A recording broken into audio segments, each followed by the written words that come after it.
Assalomu alaykum, hormaylar. Yaxshimisizlar? Yaxshi kelyapsizlarmi? Sizlar sog' salomatmisizlar? Assalomu alaykum. Yaxshimisizlar? Rahmat. Hammani kutyapman. Bugun bayram va albatta ushbu bayramga bag'ishlangan O'zbek Arsloni degan kinopremyeraga keldik, taklif qilindik. Shunga juda ham minnatdormiz. O'ylaymizki, juda ham qiziqarli bo'ladi. Haqiqatda bizlarning o'zbek yigitlarimiz, o'zbek arslonlari hammadan ham nima deydi, bizlarning eng zo'r himoyachilarimiz mana boringlarga shukr. O'ylaymizki, kino juda ham qiziqarli bo'ladi. Rahmat Bobur aka. Endi Ulug'bek akam, bular ham professorlar, faqat boshqa sohadalar. Bular meni amakim bor edilar, rahmatli. Biz uchun bir yulduz bo'lgan insonlar, yo'lchi yulduz bo'lgan.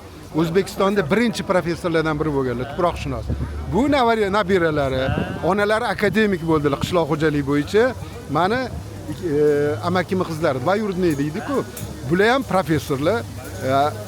Huquqshunoslik, xalqaro huquqshunoslik borasida doktor nauklar. Shuning uchun hurmatli olimlarimizdan tashrif buyurayotgandan xursandmiz. Shuning uchun siz ham ikki og'iz so'z bersangiz, men bularga biletni berib kuzatib boraman. Bobur aka, mana bugun haqiqatan ham kinoning premyerasi, endi bugun juda ham bir ajoyib kun, ya'ni 9-may xotira va qadrlash kuni. Aynan mana shu kuni biz haqiqatan ham mana mamlakatimizning shu darajaga kelishiga juda ham xizmat ko'rsatgan, ming afsuski bu kunlarni ko'rmay ketgan ota-bobolarimiz bor.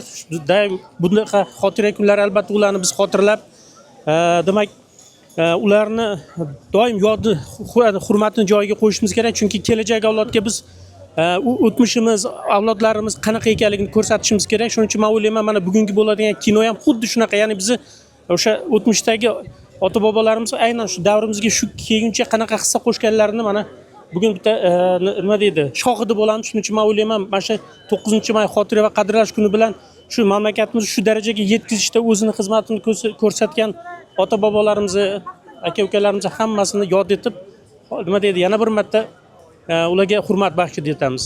Taklif uchun katta rahmat. Endi premyeradan chiqqandan keyin bir taassurotlarimiz alohida nima deydi, bildiramiz. Rahmat Bobur aka taklif uchun.